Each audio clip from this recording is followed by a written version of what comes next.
Um, we're going to have we're going to run this as a panel session with the three guests on the panel. But because of the numbers, if there's anything you don't understand, do jump in and ask questions as we go along. We've got lots of clips to show, which is hopefully will inspire you. Can I just get an idea of, are people in the room, first of all, are you documentary makers? You're in the right city. And who's making stuff for children, or, okay, children, and making stuff about children? Okay, so good.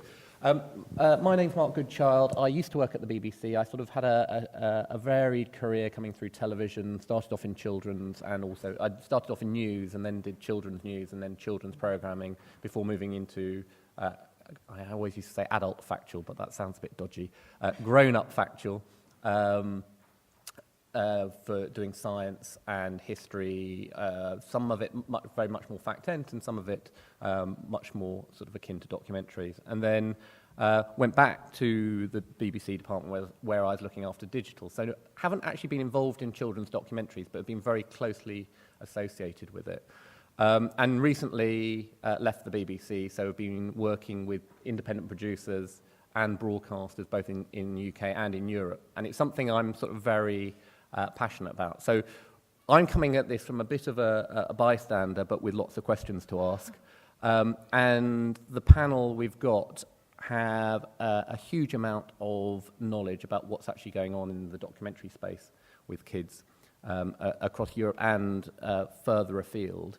At the far end, we've got David Kleeman, who's the chair of the advisory board for the Prix Jeunesse, which you may know of, and is president for the American Center for Children and Media, which is a non-profit organization, bit of consultancy, supporting media organizations, and also trying to express best practice. Is that right? Anything we can do to get people in a room talking about what makes good children's media. And what David is known for on the circuit for doing the Prix Jeunesse suitcase, which is sharing some of the best films that you'll find in this field, wherever you're asked to go, I think. That's why it's a suitcase. I'm ready to travel. Yeah. Jan Willem, next to him, is from KRO Youth in Holland. And particularly in-house productions, creative director, and looking primarily about programs made for Dutch children, of different ages. So your audience start from as young as 3 to 16. Okay, so we'll come back to what you're actually producing and what you're commissioning at the moment. And then Kes Margery is the indie commissioner, indie exec for children's at the BBC, focusing mostly on 6 to 12s, the CBBC age. So we're going to go through what each of them are currently doing and what they're seeing. But we also want to spend a bit of time trying to explore what the difference is between children's documentaries or documentaries for children as opposed to documentaries about children, what age is appropriate for children to be watching documentaries. Do they really care about documentaries, or is this an obsession that we have as documentary makers? And we're going to sort of tease through some of these questions. So if you've got a burning question, just put up your hand. We have got microphones. And as it comes to you, we'll try and interject rather than save up all the questions for the end. So I'm going to start off at the very beginning with David, who, you go around the world and you have seen lots of interesting filmmaking of different forms. I suppose my first question is documentaries tend to get squeezed out of schedules. The European Observatory was looking at how many films get made in Europe for children, full stop, and it's small numbers are getting made for audiences in their own territories, mostly fighting sort of US imports. It's even smaller numbers get made in the documentary field. So I suppose the first question is documentary relevant to kids anymore? I think it absolutely is, and I think there are reasons why it gets squeezed out almost first thing. If you start cutting the budgets, documentary and nonfiction are the first to go, and in part it's a financial consideration that it's much harder to sell, much harder to co-produce documentary and nonfiction than it is animation and storytelling, or fiction storytelling for kids. So that's one of the reasons that it disappears very quickly. But it's absolutely crucial for children's development. Jan Willem will talk about this. I love his perspective on child development and why it's important for kids to see other kids doing things. I'd take a look at it more, and oddly enough, coming from the US, where we do very little documentary for kids, I look at it from a very cultural perspective, that it is crucial for kids to know their roots, to know who's around them, to know what their history is. I did a study for PBS Kids back several years ago now in the US that was a study of what it means to be a public service media for children in the digital age. And one of the things I had found where they had lost their way was that the comment that set me off more than anything else was a mother who was quoted in the press. In the US, public broadcasting is supported in part by regular fundraising weeks, where they come on the air between the programs and say, please give to support public broadcasting. And one of the mothers they talked to about PBS Kids said, I just wish they'd quit the fundraising and get back to the cartoons. And I thought, if she is seeing public service media as cartoons, PBS has lost its way. And one of the recommendations, they no longer recognized PBS as anything more than another entertainment outlet, much like the commercials. And one of the recommendations I made was that there are things you simply can't do with fiction. There are things you simply can't do with animation in order to connect kids to their ever-expanding world. When America worries about children and media, and we do often worry about how much time kids spend with media and what they're doing, we worry about education. We worry, is it educational enough? We worry about curriculum. When the UK and a lot of other countries that I've looked at worry about children's time with media, they talk about the cultural relevance. Are kids seeing their lives reflected? Are they seeing their history? Are they seeing the people around them reflected? And I think cultural relevance can't fully be taught unless you pay attention to the real lives of people around them. Kez will talk a lot more about that later. I'm just back, and actually the three of us at this end of the panel are all just back from Prix Jeunesse, which is the International Children's TV Festival. It takes place every other year in Munich. This time was the 25th year. So it will be 50 years old in 2014. And I've got three clips I wanted to show you from this year's Prix Jeunesse of different aspects of documentary and nonfiction storytelling that I found intriguing, both for what they are on the screen and for what they represent from the broadcaster. And to frame them, my fellow panelists may be tired of hearing me using these quotes, but one of my mentors in this business used to be the head of children's programming for Danish public broadcasting.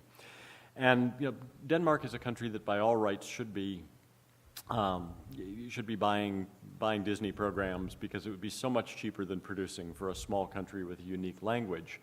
But instead, because of this person's leadership and ongoing still today, they believed that they needed to produce Danish children's programming, uniquely Danish children's programming.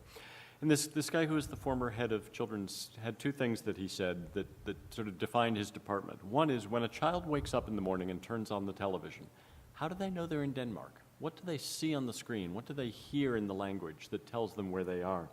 And the other that I just love is he sent out producers to the developing world each year to document stories of children. He said, I want children in Denmark to know that children all around the world grow up with equal dignity, even under unequal circumstances, which I think is just a brilliant quote.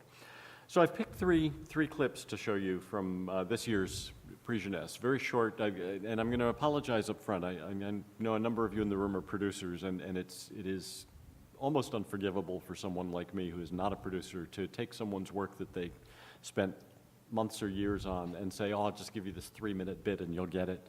I'm doing violence to their program. I know I'm doing violence to their program, but we don't have time for me to show you the entire pieces. One reason that documentary gets done in a lot of countries around the world is financial. The first clip I want to show you is from Zambia. It's a program called Phonetics. Several years ago at Prix Jeunesse, we had a producer, I believe in this case, I'm trying to remember, it may have been from Nigeria, who said one of the reasons that we do nonfiction is because we have one camera in our channel. and we can't use it on Mondays because that's when the president speaks. So we're limited. We only get a couple hours a week with the camera, and what we can do is go out and tell stories that are right around us. That's what Phonetics has done. It's gone out and told the stories of some of the young people who are living in Zambia around the broadcaster. And there are two bits in this clip.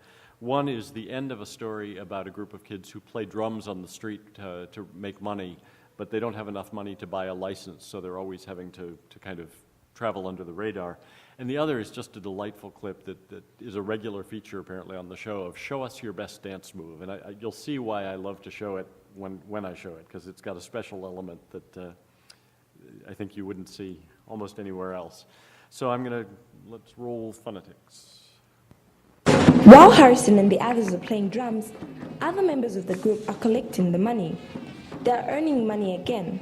It's a big moment for all of them.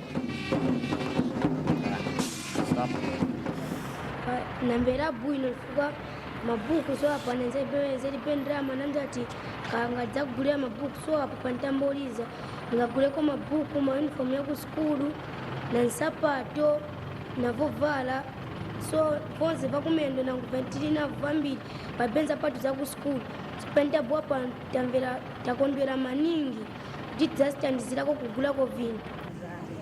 As a band leader, Harrison is responsible to count and divide the money. However, he has decided not to divide the money today. But can't invest the I but that's not good. But there's no good or wind. There's not good my equipment, but you can invest there so that and escape of the win. Saturday ball is on so some of the So today was a good day for the drum boys, but they hope for even better ones. So at least I'm a daily to go much still expect to house and be so that I'm going to win. I just come work on audience and now pocket man at least stands out on. After a very tiring day, the band heads home. The day was relatively good, but they still haven't made enough money to pay for a permit in order to play in the streets of town. Harrison hopes that anyone out there can help them to get a permit and that someday they will have real drums. So that at least we have not teach the higher societies of our own. Harrison believes their determination would lead them to become a famous band one day. Hey guys, if there's a best dance move you would like to share with us, let us know. SMS FUN, never space, send your message to 3322. You could be the one showing us your best dance move. But today, it's Janice.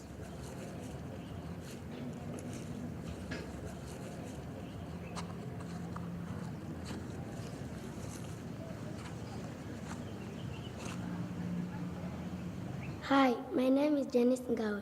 I'm 9 years old and I'm going to show you my best dance move.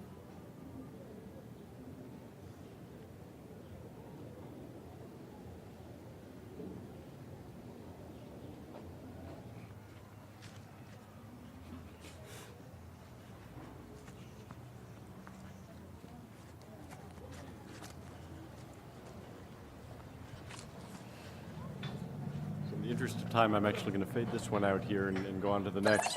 They do it, you'll see as I talk, that they do in fact go back and let you hear the music so you see what she's dancing to. But I love that moment where she puts in the earphones and is dancing just to the sound in her own head. So these have been, they've almost come about because of the economics of trying to show their own children and reflecting their own children's lives is cheap. The most easy way to do it is it's working with the resources that are available to you, and also a philosophical belief in indigenous content. In indigenous content, okay. Exactly. Another form of indigenous content, a very important aspect. This walks the line. This is actually a reality competition program, but in some ways the competition is less important than the documentary aspect of making the reality competition program. A very important show that was co-produced with an Iraqi producer and the U.S. Institute of Peace called Salam Shabab. And what they did is create a game show in Iraq where the teams are made up of kids from different communities, different geographic communities, different ethnic communities, different religious communities, who have to find a way to collaborate in order to win the competition. So it's actually the purpose of the program is to try to heal some of the divisions in the country through a game and through competition. وهسه وصلنا لمسابقة الأفلام. كان يا مكان تخيل نفسك بكل زمان. وموضوع الفيلم نحن مختلفون نحن متشابهون. كل فيلم لازم يكون طوله 1.5 دقيقة. اللي يجيب الأول راح يحصل على 150 نقطة، والثاني على 120 نقطة، والثالث على 90 نقطة. راح نعرف الفائز من خلال تصويت الجمهور الموجود ويانا بالاستديو. وأيضا التصويت راح يكون مبني على 3 نقاط: تأثير فكرة الفيلم، وضوح فكرة الفيلم، وأصالة فكرة الفيلم. فيلمنا صورناه بكركوك، يتحدث عن القوميات ويعني شلون نتعاون حتى نبني كركوك، إذا من عربي، إذا من كردي، إذا من تركماني، إذا من مسيحي، فما مبينين يعني إذا أي قومية ما مبينة بينا. المهم إحنا نبني كركوك ونشوفها للعالم.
فيلمنا يتحدث عن روح الوطن شلون تبكي. So for me, that's a mix of a couple of very important points about young people and documentary today. First of all, there's a youth-made element to it, which is a trend that we're going in. I'll talk a little bit later about how kids are using YouTube, and one of the things they're doing is not just consuming, but creating for YouTube. So there's the youth-made element to it, but there's also this multi-layer watching the kids competing in the program. And then the last clip that I wanted to show you for now from Prix Jeunesse is, this would stretch the definitions of documentary, I think, but it also represents something, I think, very important, this being a commissioners panel. As you think about where and how to pitch your projects to a broadcaster somewhere around the world, one of the really important things to know is what their perspective is on children, childhood, and learning. That coming from the U.S., we have a fairly didactic approach to to children's television, especially for our public broadcaster. And that's one of the reasons we don't end up doing a lot of documentary, is that we have to set out with curriculum and goals to define the program, and that's more easily done through storytelling often.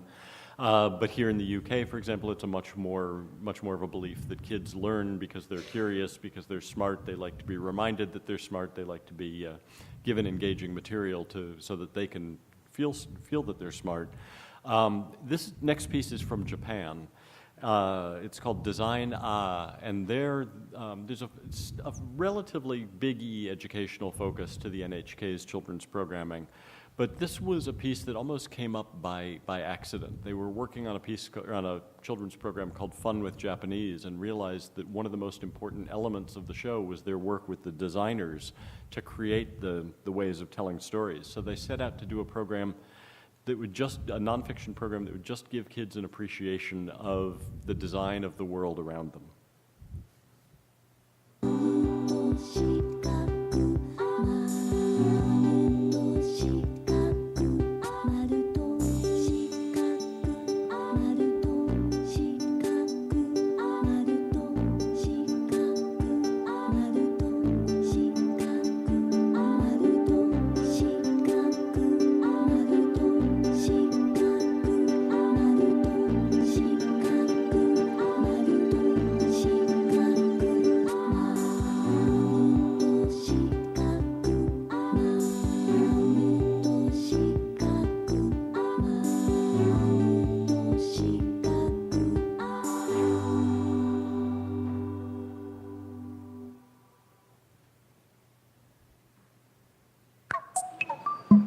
いやー、すごい人だね。ごちゃごちゃしてるね。赤い人、準備運動してるよ。本当だ。何やってんだ。お、電車来た。うわー、満員だ。いやいやいやいや、降りる人が先だよ。降りる人が先。あ、赤い人、降りる人の波に飲まれてる。あ、本当だ。あんなに準備運動してたのに。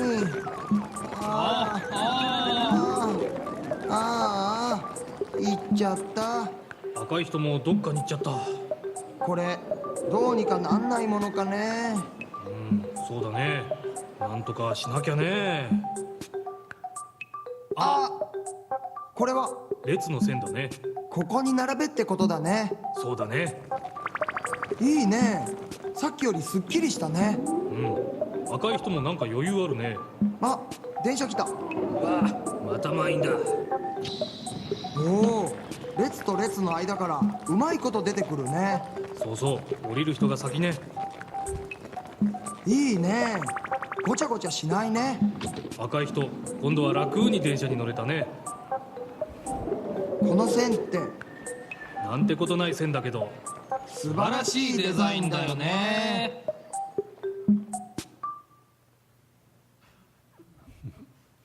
So just a few examples from around the world of how documentary and nonfiction is being used for kids today. And you suggested that there is a sort of a consensus in various places that documenting children's lives in a way that they understand is seen as better, philosophically, it's seen as beneficial to the development of children. I think, Jan Willem travels as much as I do, so I want to hear if he confirms this as well, but it seems to me as I travel that there are 3 or 4 essential ways of using television in a country. There are countries that use it primarily as an entertainment medium. U.S. is a perfect example of that. We created commercial TV before we created public service television. There are countries that use it primarily as an educational medium with a sort of big E that often the state controls the broadcasting, often it's used in schools extensively. There are countries that use it as a means of cultural diffusion, especially if you have a population that's widely dispersed, and television is really the most effective way to, or sometimes still radio, of getting information about your heritage, about your people to all the people spread around the country, that you come to use television as a cultural diffusion medium. Those are sort of the 3 main ones that I see. So, I can add to that nationalism. In many countries it's also used to create a kind of nationalism. Be proud of your country, recognize each other. I mean, that's also something that I've seen. And do you see that as being something which is stronger in countries where you're protecting a language as well as a culture? So the fact that it's not all, US imports or... It's one of the reasons I talk about the Danish example, that there it's a case of a small country with a unique language. They can share a lot among the Scandinavian countries because there are enough similarities of the languages that they can do a lot of co-production and exchange.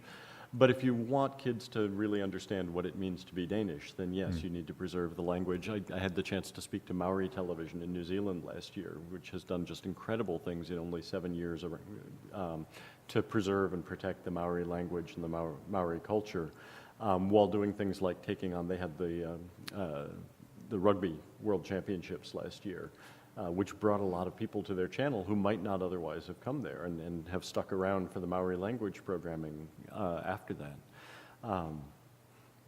And the Dutch, Dutch kids are they're notoriously good at learning other languages. They watch a lot of... We have to. Nobody speaks our language. So is the idea of doing Dutch documentaries, is that about impressing the sense of Dutchness, or is it about keeping the language alive, or is it that it's actually something there's more to Dutch culture than just the language? I would say it's created by adults, so it's our way of expressing full acceptance of children and the right of children to express themselves and to tell their stories, to share their ideals with us and each other. So we'll come back to more about what you're doing in a minute. When you look closer to home, UK, we've got 30 plus channels. You scour the EPG going through them. There's very, very little documentary anywhere. And there doesn't seem to be the same sense of philosophy that actually having good, homegrown telly reflecting children's lives as it is, you know, through their eyes, really has a place. Is that the case? No.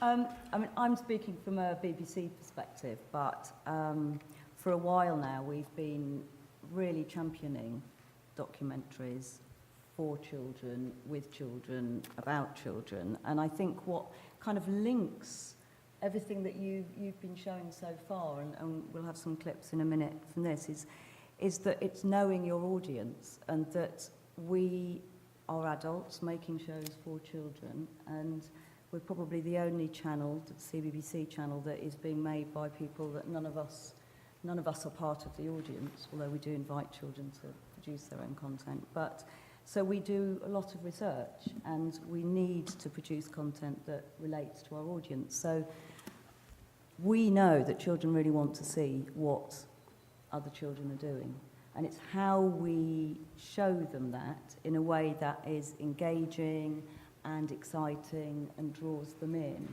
And it's interesting watching the pieces that you showed, David, because I think they feel slow compared to the way we make our programs, and perhaps less produced. And it's interesting the different cultural expectations, I guess, of that. And I suppose if I showed a clip of, we do newsround specials, and one of the first we did was about children living in poverty.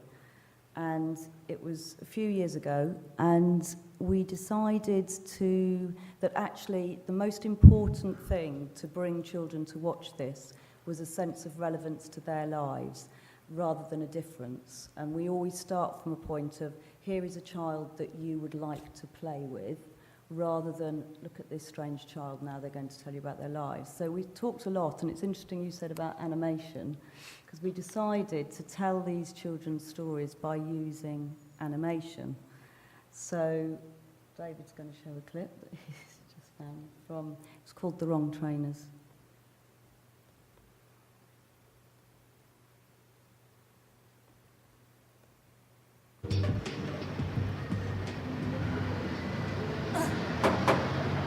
This is my little hideout place of where I hide when I'm in trouble. There's a few good people around here, but it's just all the guns and things, and knives. There's this thing called Lobati. They think that makes them look cool as well, but I think they look like total idiots. To be like them and wanting to be their friends, you have to do what they do. Living in this area means that people are likely to do that a lot around here. Now I'm back to my home sweet home. Open this door now! Before, when I was with my mum, I don't know, it just wasn't a very good experience. She weren't the best person to be living with, because she abandoned us. We only had 2 mattresses, no bed. We wet the bed, then we had to sleep on the same mattress every night. We'd mould on our feet. I was going to school stinking of wee. I didn't know what a toothbrush was either. We didn't have many meals. All we was given was sweets. I can remember, like, there was nothing to eat at all. And we went in cupboards, and all there was biscuits and bread, which was mouldy. I was stealing money, but it wasn't for rings and diamonds and all that stuff. I just went and spent it on sweets or food. We cut it there, David? I think that's where I got the sweets thing from. If I had a big, massive box of... So that was getting children to tell their story in their way, but also empowering them in terms of designing the animation and deciding what they wanted to wear. And so it created a creative experience for the children involved. And I think that's something that runs through all our programming, is the documentary programming, is that the experience for the children involved, and you'll back me up on this, has to be paramount to the experience that the viewers are taking home. And I remember when that came out, it did sort of, it felt like that the sort of the powers running the channel suddenly got a bit more confident about doing documentary again. And up till that point, there had been odd one-off documentaries, but they were sort of very traditional, and that got loads of awards, which I think always helps broadcasters to sort of refine their mojo when it comes to this sort of stuff. But since then, has it actually led to doing more stuff? Yes, definitely. I think newsround specials are now a very strong strand within the newsround. Newsround is a daily news show for children, but we produce special documentaries regularly through the year, not one a week, but very regularly.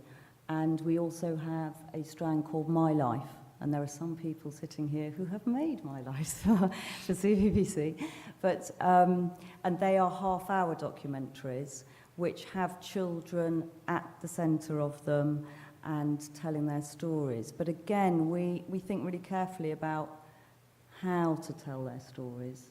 And I think if we choose a clip, so this is from Newsround Special again. I'm jumping a bit from My Life to Newsround Specials. Newsround Specials tend to be based around some kind of a topical issue, and a report was brought out about how badly children with autism tend to be bullied in schools. And so Newsround decided to make a piece about autism, and I'll just show you a clip. Again, apologies to the people who spent months making this. It's just a very short clip.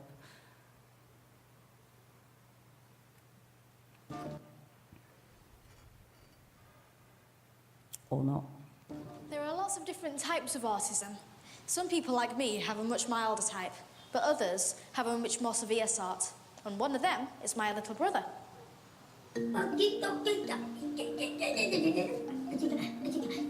This is Lenny. He has classic autism. Even though he's 9 years old, he can't really talk, and we think that he won't have much independence and he'll be looked after all his life. At the moment, Lenny is nesting on the TV. He grabs the throws from the sofa, stuffs them down there, and then sits on them eating gogurts, which is yogurts. He likes things in certain places. He puts all the throws behind the TV. He turns the sofas over. He fills the bathroom with bubbles, and he likes it that way. But we don't, and we don't see why he likes it that way. So that's just a really short clip, but you can tell from there that they found the most brilliant child who presented the entire piece. And it's very hard to show something like autism in a humorous, lighter way. And I think by choosing to have Rosie at the centre, being able to tell her brother's story in such a loving way, really helped that lift the story a lot. And we were just talking about the fact that at CBBC age, children's BBC age, they come to our channel at sort of 6 to 11-year-olds we're based at. And it's at the point where they're looking to own their own content. They're watching stuff that either they don't want their parents to be part of, or their parents aren't aware of. And so we're having to make, every time we tell a story, it needs to be a story that can be told in its entirety and not leave a child asking questions that are scary. And certainly with the Newsround specials, there's obviously the opportunity for them to go online and ask questions and interact with the online content. But that was a very uplifting film, even though it was about autism. And it was interesting to compare it to the recent Louis Theroux documentary that was beautiful in a very different way, but left you feeling quite sad. Whereas this, I think children took away a very positive feeling. And the idea was so that children realised why children are like they are who have autism, and hopefully won't bully them so much.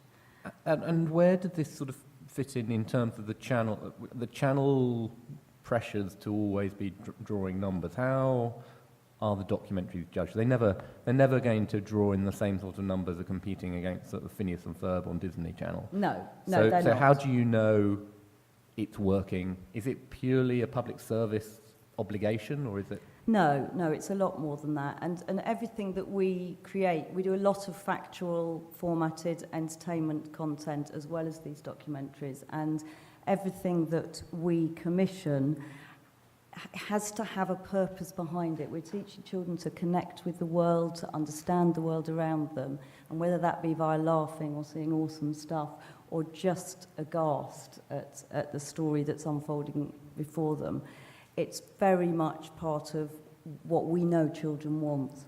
And certainly with this Newsround special, it did extremely well in the schedules, and we don't hide them in the schedules. We put them out at peak times and trail them and give children opportunity to find them, and they can find them on the website as well. We'll come back in a minute about how other people get involved in those documentary makers in the room. Yeah. I'm conscious of one bringing in Jan. What we've seen is mostly aimed around the 6 to 12-year-old mark, primary school. Is there an age where, below which children really can't cope with this documentary? I know your portfolio goes right down to very young children, but are you really developing documentaries for younger age group kids? Yeah, in fact, before we started to produce documentaries for older kids and even pre-teens, we developed a preschool documentary format. One of the reasons was that we wanted to make a completely different preschool magazine on Dutch television that was going on for 25 years with Sesame Street. So we really wanted to put the children in the center and to really give them all the trust, have a strong belief in their autonomy, and then find stories of kids, not create our own stories and use the kids for our stories, but really find children that have great stories to show, to tell. And of course, when you make a documentary for preschoolers, it's visual storytelling. Preschoolers, you don't have long dialogues, or even sometimes we have stories of one child in one situation.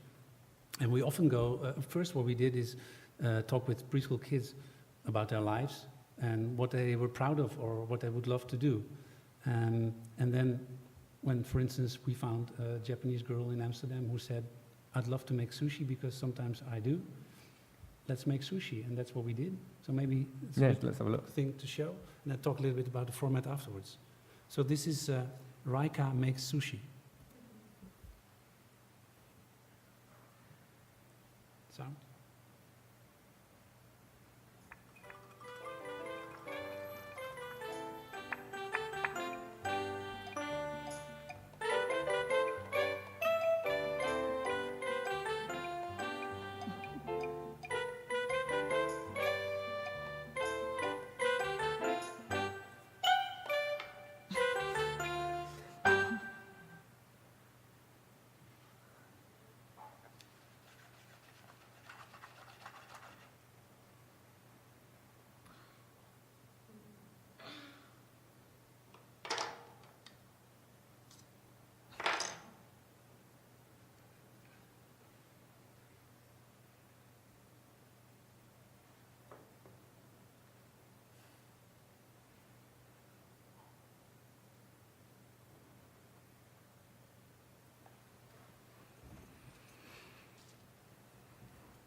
And since we really wanted to make a statement by having a daily preschool documentary in our preschool program, it was very important to develop a format for this, because I knew that over the decades that I was going to plan this, it was important that there was a clear format, so I could work with different producers and directors. We have produced over 300 or 400 of them now, and we try to produce at least 25 to 50 each year, working with different directors with the simple 10 rules. We call them the dogma rules, which is, for instance, you're not allowed to use effects or music. Only at the beginning you can have a little tune as a director to give your signature, but it's really visual storytelling. And maybe beyond that, we always say that show it, don't tell it, but I would say feel it. And that is what we try to do by really connecting the hearts of the preschool children that are watching with the kids on the screen. And it's amazing if you look at this maybe very simple looking kind of material, how kids of that age look at this. Because before we started, we do this now for over 10 years. Before we did this, it didn't exist. Preschoolers were not represented on television. And if they were represented, they were sitting next to someone who was reading to them. Here they are, it's their stories, and it's amazing to see how kids look at it. It's interesting because in Germany they did some research around the world, and I have a very nice clip to show how preschool kids look at this and how they debate this kind of material, which connects very well with what David said earlier about is it entertainment, is it education, is it cultural? Well, we want to bridge all the three of them, and it's interesting to see how German kids watch Reika making sushi.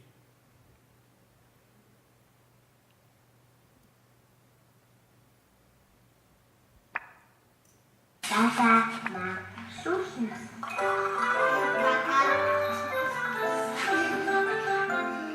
Was hat sie gerade gesagt? Reika mag Sushi. Sushi soll das heißen. Was hat sie gerade gesagt?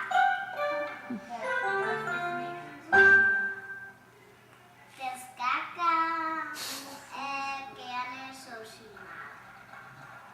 Kaka Sushi. Macht selber Sushi. Welche darf ich gar nicht in Takt nehmen? So klein wie die da auch nicht. Okay. Dann ist das Mayonnaise. Ja, das braucht man halt für Sushi. Ich will einen Schuh basteln. Aus einer Gurke. Nein, die Gurke. Die macht Sushi. Sushi. Maybe no how kleine Schuhe. Hier extra.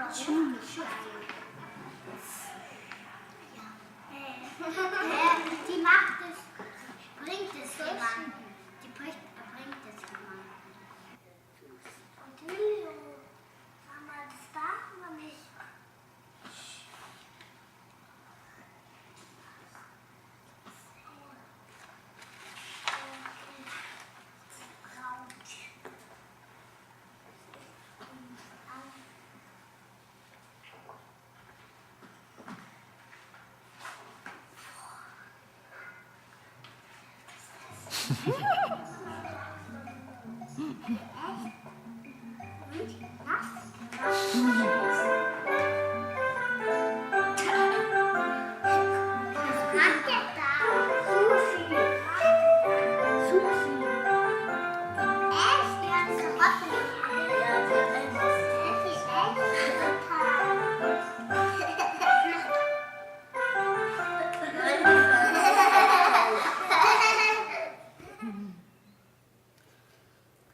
So it provokes a lot in children on all kinds of levels, and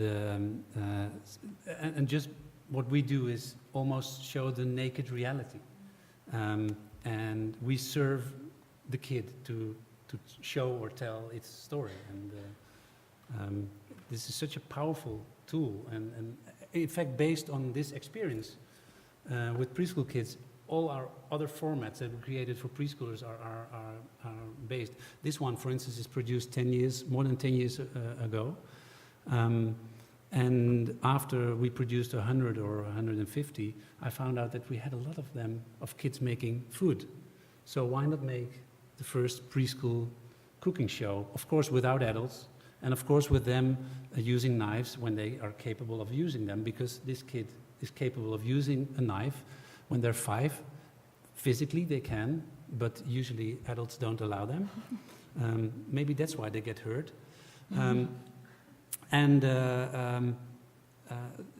So we found out how many kids, how kids love to work with their hands. So out of these preschool documentaries, we created a preschool cooking show called Piece of Cake. We started a preschool gardening show because they love to do with plants and to harvest and to eat. So it became a real source of interaction with the target group, and I would say that most of the ideas, of course, they're shaped by us adults, but most of the ideas just are their ideas, are the things they really are engaged about, and so we call this. I mean, the best way of learning is always by your peer, and this is a heart-to-heart communication. Kids inspire each other. So even if we do documentaries for older kids, we try to stick to this same approach, really try to get a story out of the kids and the way they are dealing with life. So this is a documentary we did for older kids, for let's say 8 to 12-year-olds. It's called Two Brothers. And those two brothers, one is in a wheelchair who has a muscle disease, and the older brother, he is 9, the older brother is 11, and he's a very talented swimmer. And in this story, they just show their lives and how they share it and how they cope with trying to be equal as much as possible. So I have a little clip with the same remarks you made and you made. It's in this case, it's terrible to cut in your own program to show a piece because you want to show the whole piece. But and Jan Willem's being modest, but he just won the Prix Jeunesse prize for this film. For the thank you for non-fiction. mentioning. Yeah. Well, actually, the boys, they are, and they were so proud about this as well. So in this little clip, it's almost in the middle of the film. Nick and Reno just had a big fight. And then Nick, the younger brother, just told that they're always trying to invent things, so he can also have a good time, or they can have a good time together. And this is one of the things they are doing together and with sharing with friends. So two brothers.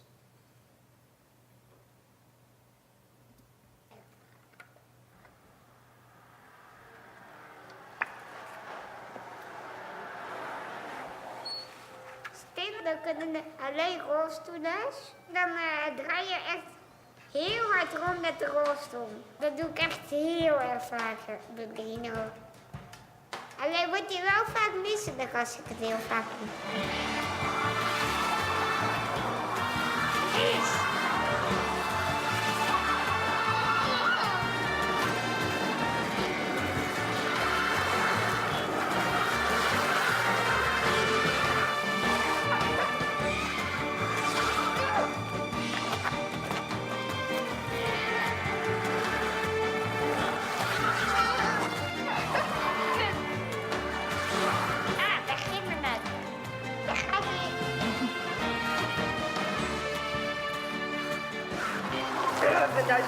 Ik niet.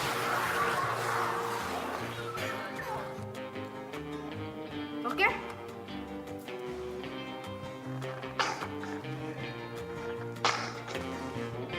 Goed. Oh, nee. Wauw. Oh, ik ben duizelig. En nog een keertje.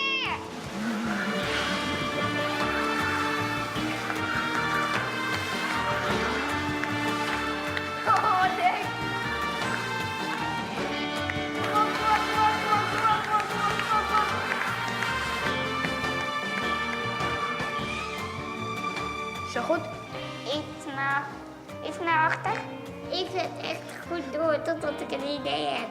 En we hebben nu al heel veel ideeën.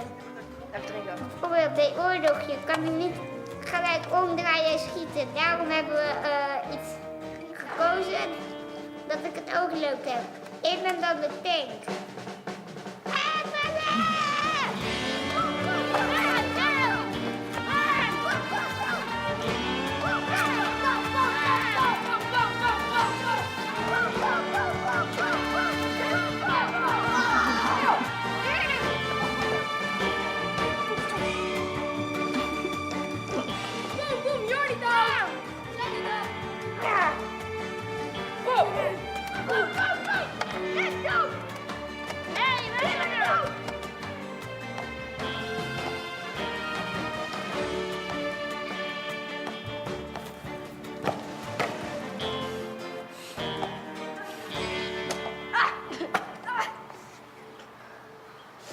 Dat is lekker.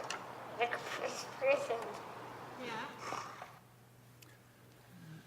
So much power in these kids, and you don't have to talk about anything about relationships, about brotherhood. It's just showing and feeling it. I mean, they're sharing their most intimate moments of their lives with us, and that's amazing how kids are willing to do that, and I think it's a gift to us. And, I think there's quite a similarity with the autism. Yeah, it's about sibling relationships, and it's finding things that all children relate to. Most children have got siblings. Most children row. Most children play with their siblings, and in both cases, the siblings had something different about them, but that you're showing the viewer how similar their experiences of brotherhood or siblinghood are. I think maybe 10 years ago we would focus on the problems and you know how to cope with these problems, and now it's how to share life and how to enjoy it to the full. So I'm struck by something that both of you have said. It's a sort of a different approach to storytelling, in the sense that it's not about telling the story that you as a traditional program maker might want to tell. It's about trying to tease out the story that the children want to tell. David, as you go around the world, is that a very clear distinction between sort of people who are making stories they want to tell about children and sort of sharing that? I'd say it comes back again to how a country views its children, how protective they are of children, how much they feel that how much they feel that children should be able to have a voice in society, have a voice in their own lives. We have a wonderful organization in the U.S. now called Free Range Kids that was started in response to how much I guess the term here is wrap kids in cotton wool. And it takes a country that has faith in its kids, but also in its families, to be able to give that kind of voice to kids. I think one of the things that Jan Willem and I have talked about a lot is his relationship with the parents in the Netherlands. That I believe very strongly that you earn the right to take risks with children's content, and showing a child with a knife, showing a child in a wheelchair with a debilitating disease. A lot of these things, there are countries where they'd say, oh, we don't want to show children that. It might make them uncomfortable, or they might try to replicate it. But if you have that dialogue with parents and you show them, we're going to take these risks responsibly, we're going to tell the children's own story, and they come to trust you to do that, then and that goes back to my comment about the mother talking about the cartoons in the U.S. They've lost that right to take risks when you view it as just another source of cartoons. But when you can engage in a dialogue with your audience, both your child audience and their parents, and say, here's why we're doing this, then you earn that right. But I mean, that happened when we started with our preschool program 12 and a half years ago. And we started to do these kind of documentaries. I mean, this is not the best one, Raika, but it's a very strong one because it touches many grounds, like the ethics of how free are the kids and how to cope with things like knives. Of course, we got many emails and letters by that time, but I found out that if you are in dialogue with the parents, they can be educated. I mean, generally parents know not very much about their children. So if we are taking parents as a standard, we will make very boring children's television. So that's why it's so important to think of the child and only serve the children and then have a dialogue, as long as you have thought very well about it and take your decision. I mean, each inch of Raika making sushi was well thought by us, was a decision that we took to do it this way. 90% of the parents immediately would say, I never thought of it. It's great, thank you for the information. And there will be always one who will be still angry with you. But, I mean, it's mass media, you cannot please everybody. So you know, you mentioned you have your rules. I'm intrigued, when you're doing it for slightly older children, the rule, what are there some fundamental differences between sort of making a documentary, how the height of the camera, how you treat your subjects, when you're making something for children that they will engage in, as opposed to something that adults might think that children want? I think that our My Life series are made by indies, so each one, a bit like you were saying about your preschool docs, is made by a different independent production company. And one of the things we talk a lot about is how you let the child tell their story. And we experiment. We do sometimes have voiceover from a trusted presenter. And that will be if it's a story that we feel is worth telling, but perhaps our audience needs their hand holding through the experience, because it may be something that we think they may not understand, so it needs a bit more explaining, or perhaps even the children themselves don't want to be telling the story themselves. So, but generally, it is the children at the centre. Interesting point about the camera angles and how we shoot it, and there's a lot of discussion about how we do ensure that it's the child at the centre, and how you don't shoot them from above. Or if you do shoot them from above, you've thought about why you've shot them from above, and it's not just because you can't be bothered to get down on your knees, you know, which sometimes happens. And I think from my perspective, the most successful, I don't know whether you'd agree with this, the most successful documentaries that are for children with children are made by people who've spent a lot of time with those children, and you don't just rush in with a camera and try and tell that story. People have spent a lot of time getting to know the families. I know you're still in touch with the lads in The Two Brothers, and similarly, people who make the documentaries do stay in touch because they've become so close to those children. So I was going to say conventional wisdom, but conventional perception is that children have very short attention spans. Everything we've seen, I think, you know, it's quite demanding television. It's not just let it wash over you. You've got to follow there's story to it. Do you think, is that still relevant to kids today, or is it more that we are creating stuff that we hope that they will come to because we think it's part of growing up, it's an important service?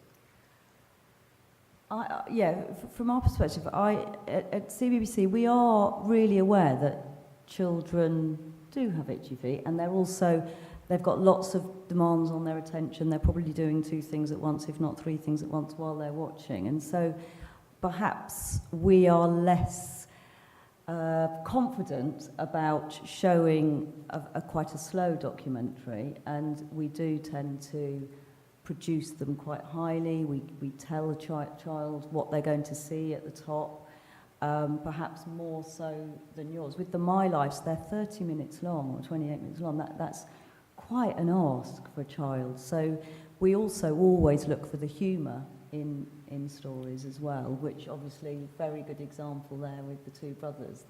So you create light and shade through it, but. I was going to ask about duration, because that's. Yeah, well, we decided that. The children's documentary format of 15 minutes that we have been using all over Europe for decades now became kind of a standard, and of course the channel managers don't put them always in the best place. So at a certain stage we decided, and I have to explain a little bit about the Dutch public broadcasting system, which is different than BBC. I'm part, with KRO, I'm part of the public broadcasting system. We have about 20 public broadcast organizations. 15 or 12 of them need to have members to support their goals, And if you have enough members, you're part of the public broadcasting system, which means that we have a large variety of decision making. KRO will make different decisions than another of our public broadcasters who are on the same channel. So that is a completely different situation. But on the children's documentary, we decided to have a project annually going on called Kids and Docs, which delivers at least 6 documentaries. You can only make 2 times as a director in this project, so it means that new directors get new chances. And we put them on TV. That is not the best rating programs, but we think it's important for people to have experience with documentary making. And we do a lot of effort in having them in schools, festivals. So anyway, at the end of the day, maybe in a longer term, they will reach a very wide audience. But we think that it's very important that this genre is made. So we have developed smaller formats for instance, for internet or for more prime time use that have more potential of reaching a wider audience. I mean, I'm pretty jealous about what you could do with this news round special and having on a real proper time slot, because that's really hard in the way our channels are run. But still we are capable of producing them. But for instance, the preschool documentaries, which are part of our daily schedule, each month in the top 15 of best rating preschool programs, at least 3 or 4 of them are in the top 15, which is amazing if you see how obviously quite simple this approach looks like, but how intense you have seen how the kids are engaged to watch it. And I think this one is a good example, even though it's 10 years old, because it's interactive.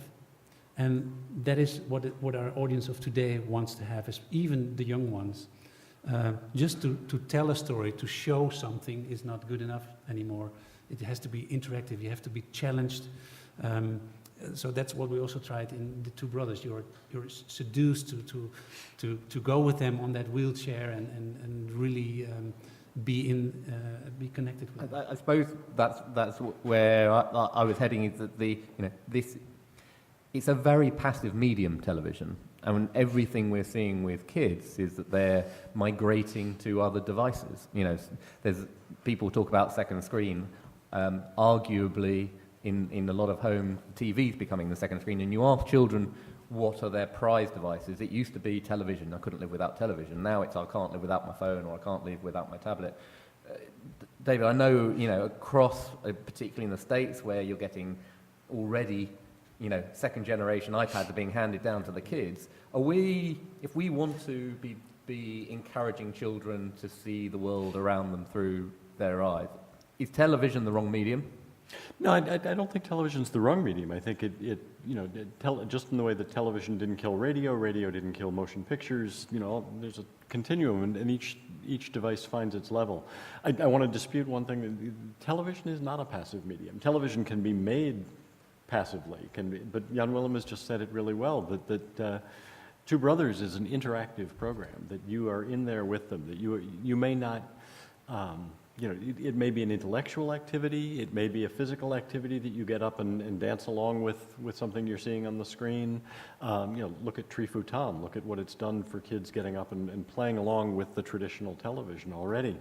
But that said, kids are migrating to a variety of screens. And I never talk about screen time in kids' lives, because to make it generic like that, to imply that all these screens are similar and are exchangeable, is completely wrong. So when you hear pediatricians and that talk about we need to limit screen time, we really need to look at what kids are doing on different screens. And I want to present just a couple slides from some research that was done a year ago, not a year ago, just a few months ago, by a company called Dubbit here in the UK. They've done this study twice with kids between the ages of 6 and 13, and YouTube. And if we can go to the slides, looking at what they're doing, particularly with YouTube, but with online video more broadly, why they're going there, what's drawing them there. And I think you'll see in this some of the challenges for television, but also some of the opportunities for documentary makers. This, by the way, they did the study twice, once in the UK for last year's Children's Media Conference, and then once much more recently in the US and Canada for Kidscreen. These are the US figures.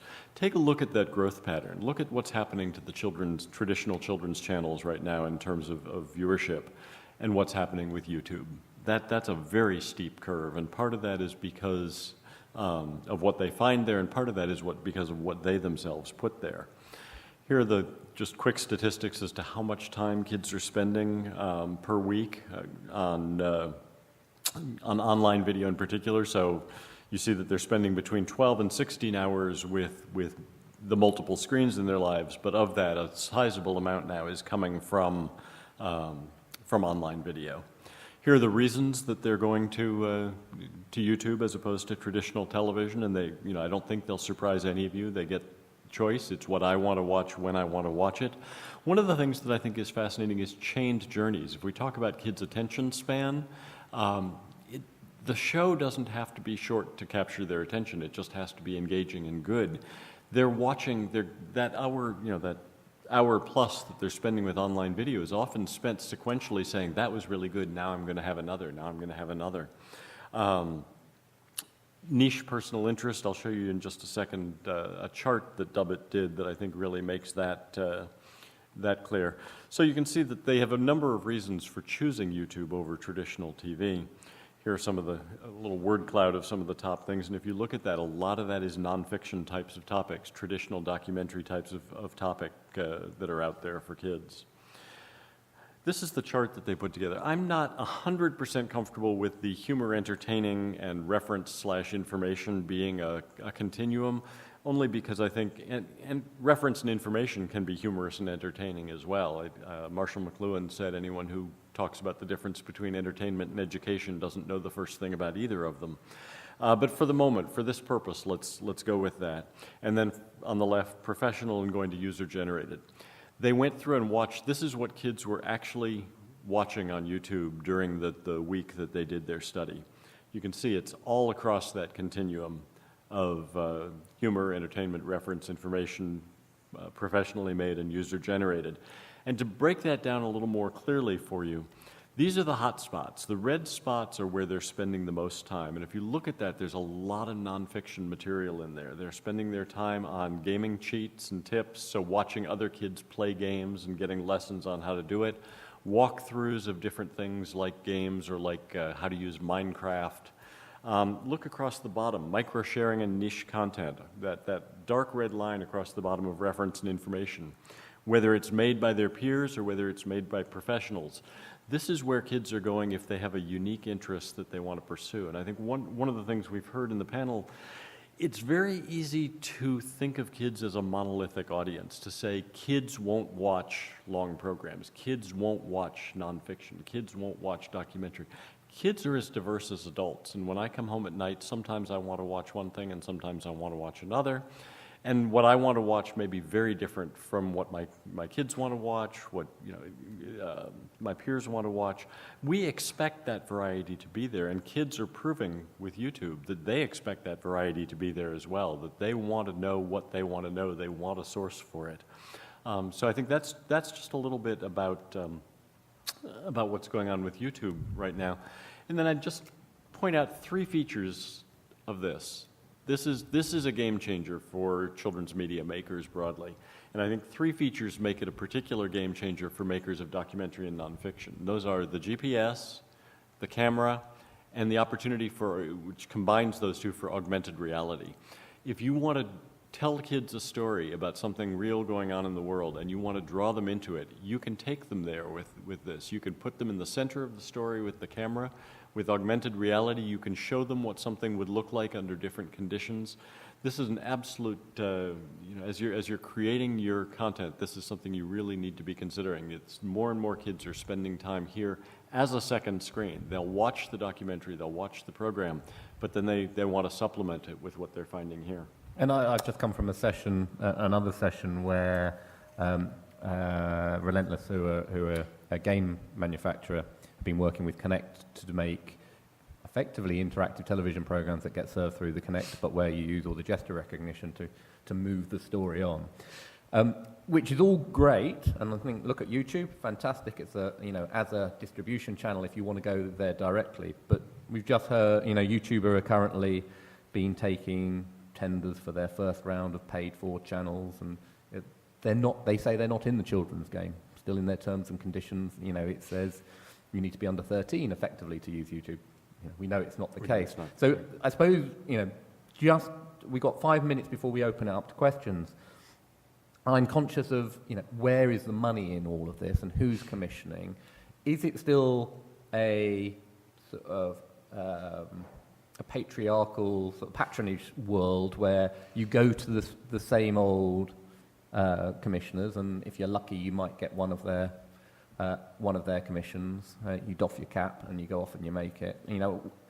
Looking both around the world, who's commissioning this, and then closer to home in Europe. You said, starting with the States, PBS, not really very much happening in the States in this space. This is the good news, bad news of PBS in the US. They have taken control of their schedule in a way that they were not doing back when I did the strategic study for them. At the time, they were sort of taking things in that were offered up to them and not really taking control of the curriculum and what they wanted the schedule to be. So the good news is they've taken control and they have a much more coherent channel now and a much higher quality, I think, to what they're putting out. The bad news of that is that they have particular things that they're looking for right now, and if you don't really fit into that, then they're less likely to commission your work.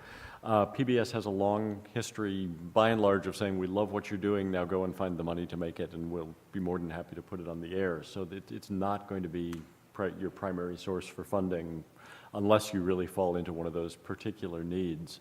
And they are still not doing a lot of nonfiction or documentary work. More online, I'd say, than on television. And the studios, the Disneys and the Cartoon Network is not really part of their portfolio, is it? Not so much with documentary or nonfiction. I think the most interesting place that development work is being done right now may be Amazon, which has just opened up its children's shop as well and is looking for solicitations.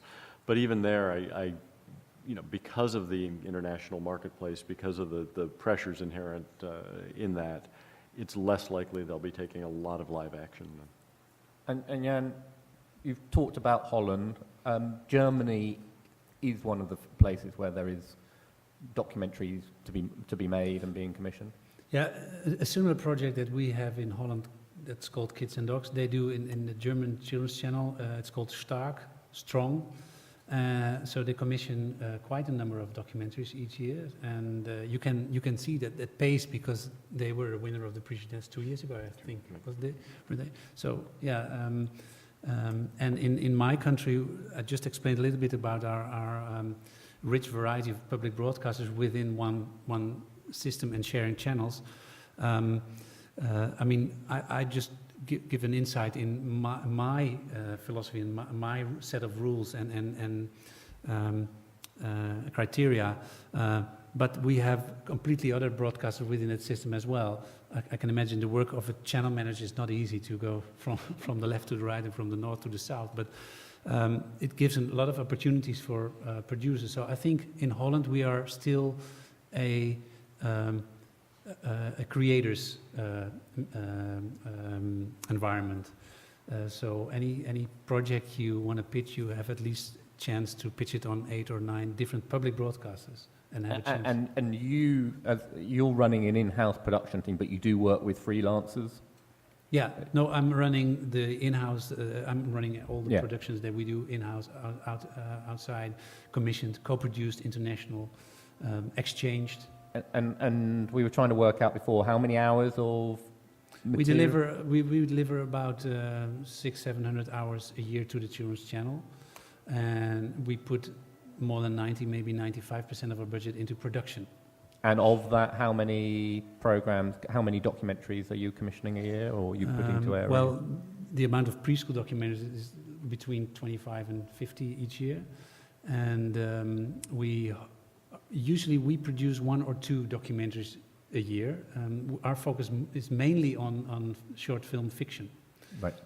But some of our colleagues, they will do maybe 5 or 6 or even 10 low-budget documentaries. So there is quite quite a rich variety of possibilities to do documentaries for children. Yeah. And Kez, BBC, what are we talking about, numbers, is it? Well, for this season, we are up for business for at least 7 My Life documentaries, and we do commission from independent companies, and those can be very small independents. You don't have to be a big independent company to make a one-off My Life, and we work very hard at making it feel like a series, but actually, as I've been banging on about, haven't shown enough clips probably, but that we always take the subject matter and then look at the best way to present that. But we do use quite a lot of animation, and we have a 50k budget for those, and I would love to come in on Monday morning to put emails of people having ideas that would like to. So £50,000 for a half hour, Yeah. which on the one hand is good, but on the other hand, it's not a very strong co-pro market. No. Because from everything you've said, it's about representing indigenous culture, the kids of their own territories. And these things, do they sell? I know you mentioned about the EBU exchange, but that's not really a co-pro. Well, the EBU exchange is about 20-25 countries. Each of them produces a 15-minute documentary. We create a common theme, which is like challenges or something not too tight. And then you produce one and you can get all the other ones. And many countries take all of them. You can really see, for instance, in former Eastern Europe, where they take quite a number out of that exchange. So they can really have, often it's the only thing they are capable of producing themselves. And by the exchange, at least they have several hours of children's television a year on their channels. Okay, so we'll go to questions. I know... I was just going to say that Kat's made a My Life, and I don't know whether you want to say anything about selling. Thank you. It's Kat Lewis from 9 Lives. We made a My Life called Me, My Dad and His Kidney about a boy receiving a kidney transplant from his dad, and that has sold, already. We've had about 4 sales. But not done as a co-production or as a pre-sale? No. I put some money in, and on top of the 50,000, but we have, as I say, sold it, even though it's a half hour. We had a kind of decision to make, a commercial decision as to whether to cut an hour-long version, because obviously hours sell far better internationally than half hours. But at the moment, we've decided to stick with the half hour, although we have got interest in people that would like to view the hour, and it'll just get to the stage when, if I sell quite a few of the half hours, then I'll decide to, put the money into kind of cutting an hour-long version, because we have shot the material for an hour-long version. So at the moment, it's a nice extra revenue stream, but not necessarily something to bank on for your next documentary. Would you think that you could raise the money I think the internationally? only problem is the half hour. If they were hour-long films, it would be commercially a good proposition for an independent. As half hours, I think they're fantastic to make, and we've loved every minute of doing it. I think in terms of, if you're running for me, it's kind of one of, we do a lot of current affairs as well. We do a lot of documentaries and drama documentaries. So it's part of our company portfolio, if you like, that we're very proud of, and that it's, but it's not going to, make you loads of money. Yeah. I don't think people really go into documentary to make money. I think some people would quite like to make some money. It might help.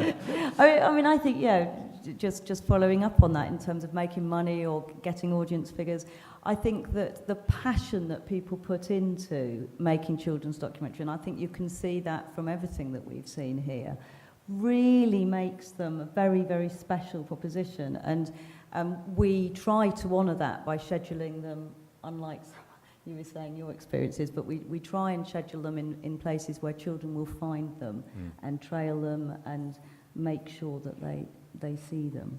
We found a good solution also for that, because we created a great platform for children's documentaries. It's called It Really Happened, something like that, if I would translate it, which is great. It gives an opportunity for kids to find kids' stories I think there's about 30 or even 40 of them now, and they keep the website updated. So, for instance, when Two Brothers won, immediately there was something on the website. So they try to create a platform for it, but it's still hard in our schedules to find. Mark, I just want to say one of the most creatively exciting regions of the world that I've seen recently has been Latin America, where there's been this interesting tension between the independent producers and the broadcasters, with each pushing the other to achieve higher and higher. So the producers got the broadcasters to start making commitments to children's programming. The broadcasters were looking for better programming. And we have Claudio Rodriguez Valencia here with us, who made or who's involved with a wonderful Colombian series, documentary series about life swaps of kids from all around the country. And I'd encourage you to talk with her while she's here and find out what Latin America is looking for and if there are commissioning or co-production potential possibilities there.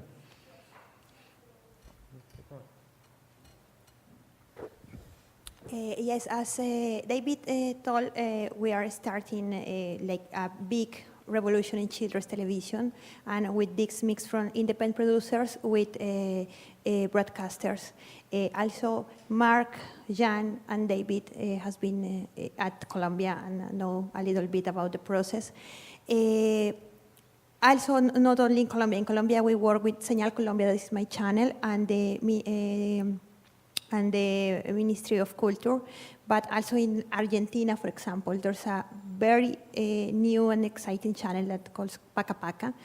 And we are not having fear of start with new formats like this. Like La Lleva is kind of a reality, could be, but it's more like a factual program that make this change between the kids that lives in different regions of the country, and they have to live with another kid in another countryside for 3 or 4 days, and it's a very nice experience. Also, we started to make like kind of animated documentaries with tales of kids that are in migration situation in Barcelona and in Bogota that have to. We have a lot of research with these kids, and then we produce a little piece of animation. And also we are creating a transmedia platform with this. We are open to co-produce in Colombia, and you know that also in Argentina, in Mexico, in Brazil. We are growing in this sector, and if you have some idea that we can work between the countries, we are open to hear it. I'm sorry for my English.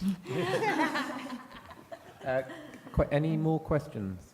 Anyone want to ask a question of the panel? Have we stunned you into silence?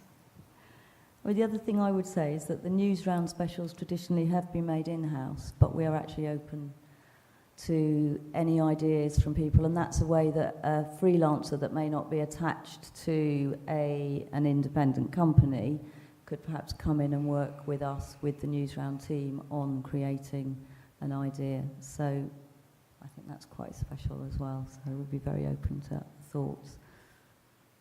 So just a final thought about where do you look next? If you've got this burning idea, we've heard about the traditional broadcasters. I think, David, you were sort of hinting that there are other distribution platforms, but you might need to find other ways of funding this. Have you looked at the crowdfunding? I have not studied it closely enough to know how effective it is. I've seen some successes come about through crowdfunding, but I am not. I haven't studied it enough to know what the factors are when that happens. But to me, what that says is that people are finding ways around the commissioners, around the gatekeepers, and they're finding ways. If you're passionate about your content, you'll find a way to get it out there. And emerging, we've heard about Latin America, but emerging territories around the world that you might not really be on your radar, and thinking, actually, if you are trying to push a story. Latin America is the primary one I'm seeing now. A lot of the others are reasonably well established. Okay. Yeah, any last tips? What is interesting for us is that if you look at how kids watch television, over the past few months we saw a clear change, the older kids going to online watching, so we have to offer it more and more there. That's why we created also this documentary platform. which is still developing well. And for the small kids, it is watching TV on tablets. So I already said to my, if I can use it for a second, I already said to my producers, okay, if you want to keep on producing for our preschool program, your program has to be still interesting to watch if kids watch it like this. And that is, I mean, the world of the platforms are changing, but still television is number one. And I still think that it matters if it's a real good story, if it really connects with kids, they will still watch it, but there's much more for them as well. And so it's a matter of linking it and taking the right decisions on the right platforms, I think. I was going to just exactly say that what links this session to the whole ethos of DocFest is good storytelling. A good story well told that is relevant to the audience you're making it for will always rise to the top. And I think that's just worth us all remembering, really. I was just say the Games for Change conference is coming up in New York next week. This is another area that you should be looking at is serious gaming built around nonfiction stories.